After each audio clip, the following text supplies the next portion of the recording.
series and parallel connection of cell. So we have already seen that the resistance can be connected either in series parallel or series parallel.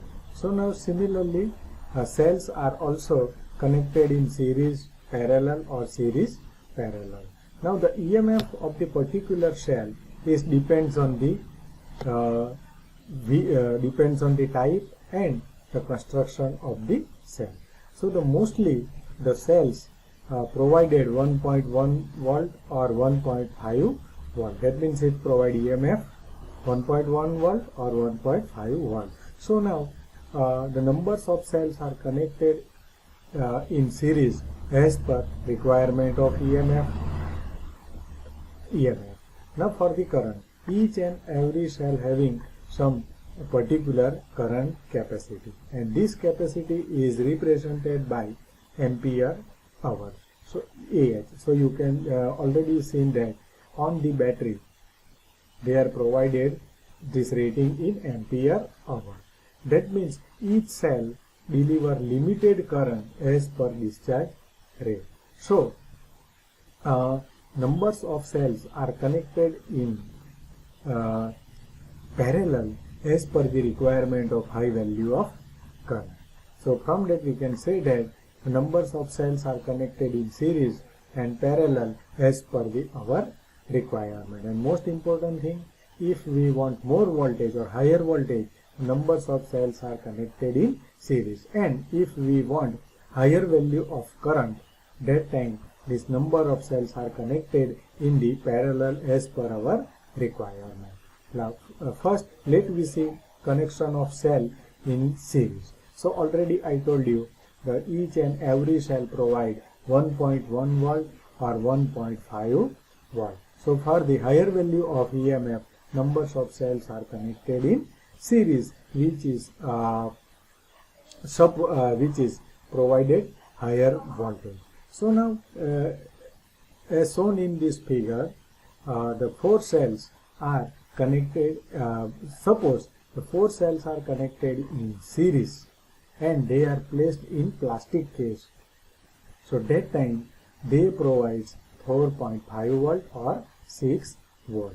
Now for the series connection of cells, the positive terminal of one cell is connected to the negative terminal of the second cell. So it is most important for series connection of cell, the positive terminal of the one cell is connected to the negative terminal of the second cell. Now already I told you each and every component having its own resistance. So here also each and every cell has its own internal resistance, which is represented by small r. So now due to this series connection of the number of cells, the internal resistance of the cell becomes in series. So if E volt the EMF and R is the internal resistance of the each cell, and if we are connecting n number of cells in the series, so total EMF provided by this series connection E is equal to N into E. Remember, N is number of cells which are connected in series, and E, it is nothing but the EMF provided by the cell. So now according to series connection, the total resistance, that means the total resistance of this battery is equal to, we can write R in is equal to N into R. N into R. So R, it is nothing but internal resistance of the battery. So here I can draw the equivalent circuit. Total, here I am connecting two cells, and these two cells are connected in series. So the total internal resistance of this between this positive and negative terminal R in is equal to 2R, and similarly each provide voltage, total voltage E is equal to 2 into E. So now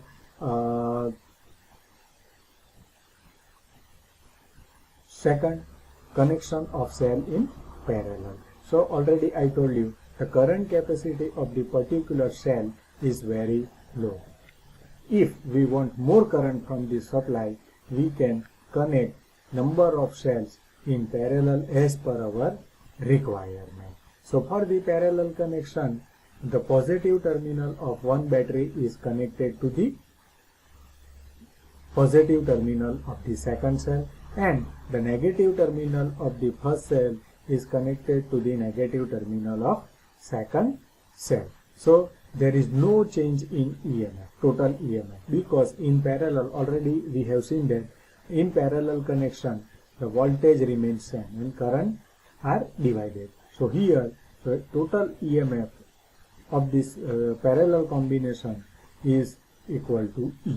That means total EMF provide E is equal to E.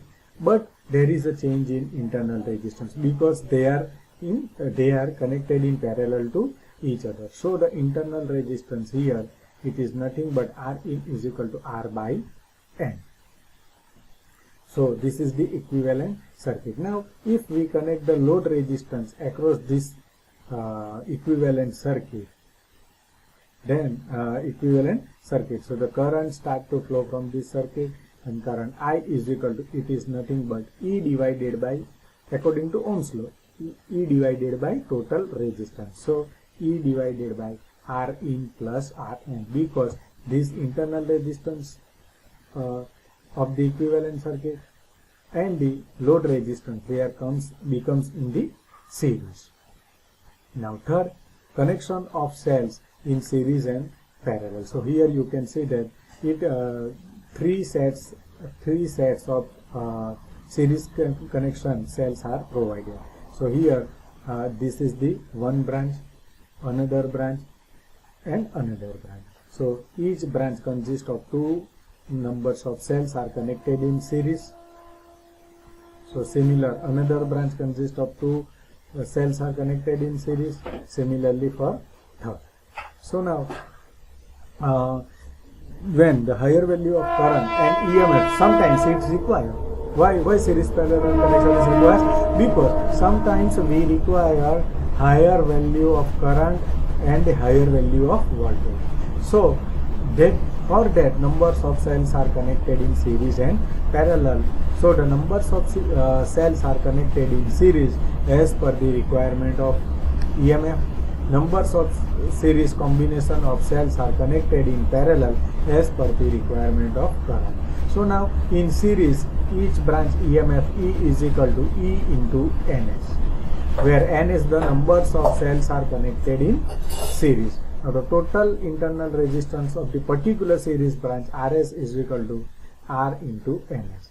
Now NP branch are connected in parallel. So net resistance Rin is equal to Rs by Np, and EMF E is equal to E into Es. So this is the equivalent circuit of the series parallel combination. Now when load resistance RL is connected to the final equivalent circuit, current I is start to flow from this circuit. So by applying the Ohm's law, we can find out the value of current passing through this circuit. I is equal to E divided by R in plus Rn is equal to E is equal to, already we have seen that, ENS. So just we can put the value of ENS here. R in, it is nothing but Rs by Np plus RL. Now RL, take RL as a LCM. R here ENS is equal to Rs by Np.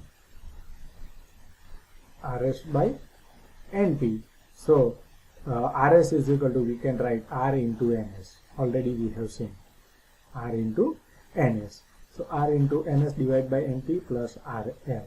Now take Np as a LCM. So our equation becomes ENS divided by RNS plus NPRL divided by Np. So now our final equation becomes this Np goes on the upper side. So ENS Np divided by RNS plus NPRL. Now if we want to find out the terminal voltage, so voltage available at the terminal, we can find out V is equal to E minus IRN.